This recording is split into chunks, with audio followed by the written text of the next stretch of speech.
विज्ञान। उस दिन मैंने आपको सरल आवर्त गति में गति बताया था, इसके बाद लोलक की गति बताई थी T बराबर 2π/√L/g। आज हम बताएंगे आपको पृथ्वी के आर पार अगर हम अर्थ में एक सुरंग कर दें, ठीक है, तो उस सुरंग में पिंड की गति क्या होगी या उसका आवर्तकाल क्या होगा या जी के मान का क्या प्रभाव पड़ेगा। तो जब पृथ्वी के अंदर एक सुरंग हमने बना दी है, देखिए एक सुरंग है हमारे पास, ठीक है, अब मान लीजिए ये हमारे पास अर्थ का सेंटर है, ये ओ। अब ये जो सुरंग है ये सुरंग का सेंटर है, ओ जो है हमारे पास अर्थ का सेंटर है।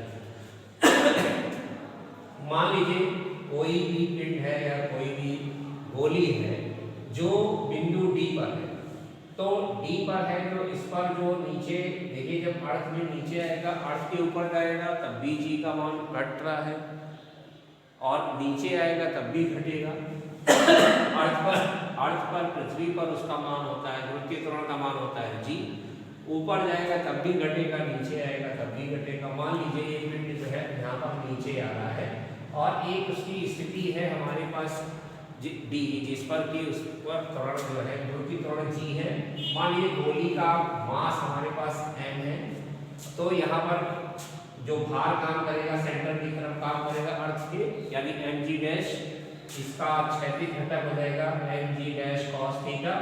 ये mg cos थीटा क्या काम करेगा, प्रत्यानयन बल का काम करेगा। प्रत्यानयन बल कहाँ आ जाएगा, नीचे की तरफ आ रहा है इसलिए माइनस लगा है mg' cos थीटा।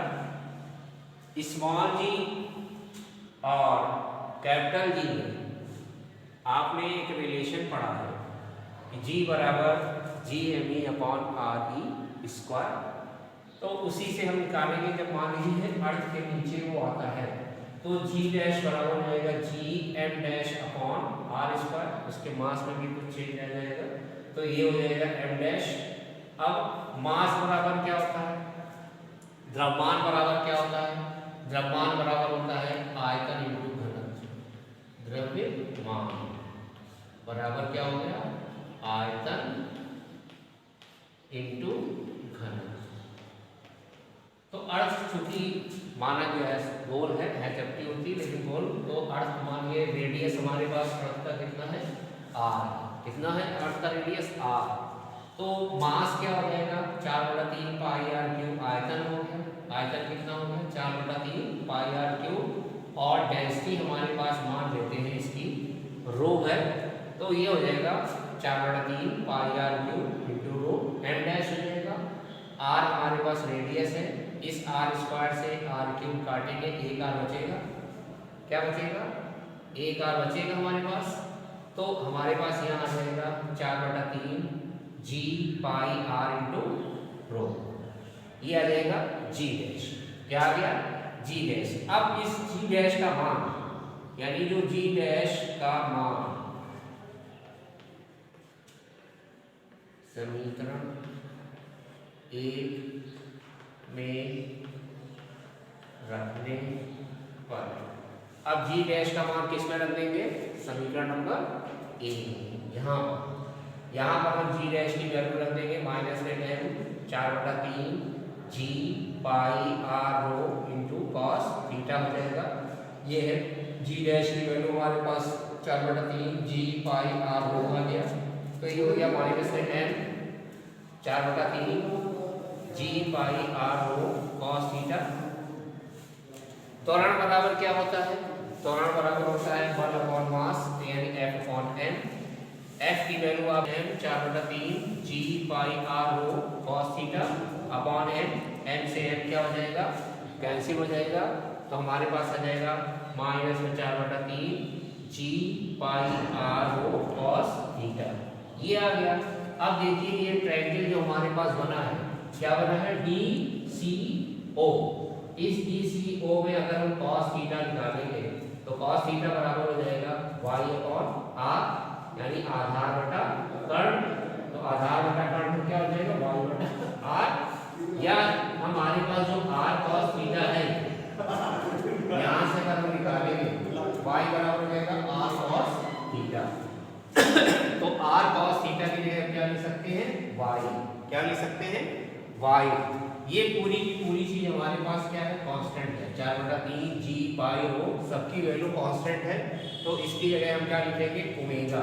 ओमेगा बराबर क्या होता है ये, तो यहाँ पर हम लिख देंगे माइनस में ओमेगा स्क्वायर वाई, या ओमेगा भी कांस्टेंट हो गया तो alpha is directly proportional to Y minus माने इसकी अपोजिट डायरेक्शन में विस्थापन थी। आवर्तकाल t, t बराबर क्या होता है 2 पाई अपॉन ओमेगा, यानी 2 पाई अपॉन ओमेगा की वैल्यू 4/3 g पाई रो ये होती है। g और इस कैपिटल जी स्मॉल जी में रिलेशन होता है, g बराबर जानते हैं g me upon r square. me क्या होता है मास बराबर होता है वॉल्यूम इनटू घनत्व डेंसिटी आयतन गुणे घनत्व। आयतन हो जाएगा 4/3 पाई r cube rho upon r cube, cancel कर देंगे तो हमारे पास एक r ही यहाँ बचेगा, यानी ये आ गया। तो g का मान कितना आ गया ये आ गया g बराबर हो गया 4/3 g पाई r e रो। अब यहाँ से देखिए इस g को हम r e के नीचे ले जाएंगे, बाकी चीजें हमारे पास जो हो गया 4/3 g पाई रो यही बचा, ये हो जाएगा r e upon g।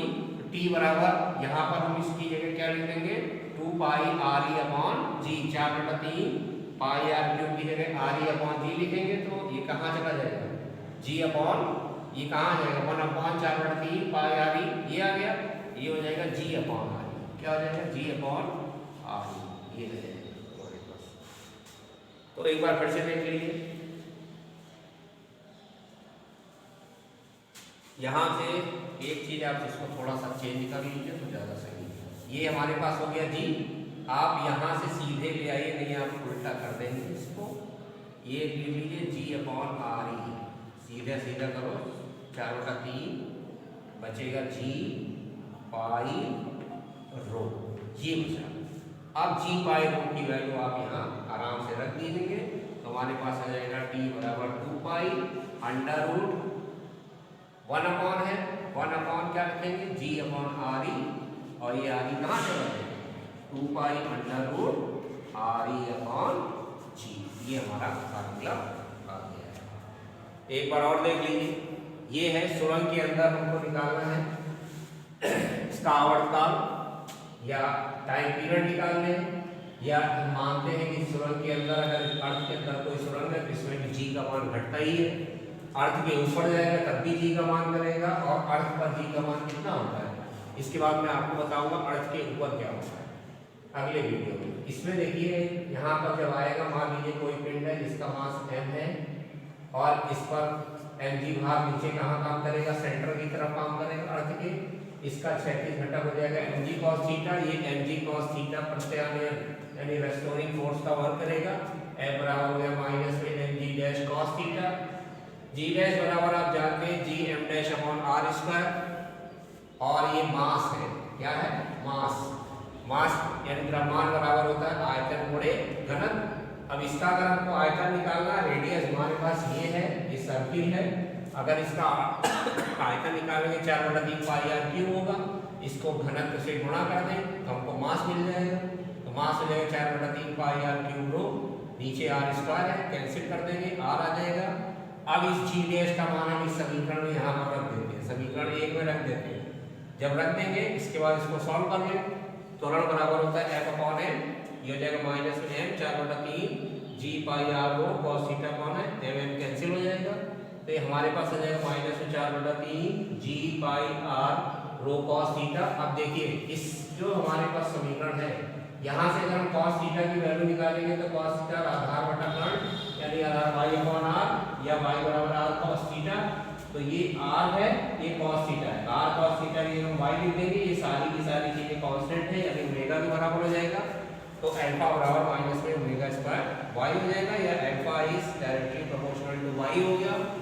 t बराबर होता है 2 पाई अपॉन ओमेगा, ओमेगा की वैल्यू हम यहाँ रख दिए ठीक, और g बराबर होता है g m upon r square, m का मान हो जाएगा 4/3 पाई r cube rho upon r square, ये कैंसिल हो जाएगा r ही बचेगा ये आ गया, यहाँ से इस r को हम नीचे ले आए हमारे पास हो जाएगा g अपॉन r बराबर 4/3 g पाई रो। अब ये g पाई रो की वैल्यू 4/3 की वैल्यू हम यहाँ रख देते हैं तो हमको ये फार्मूला मिल जाएगा।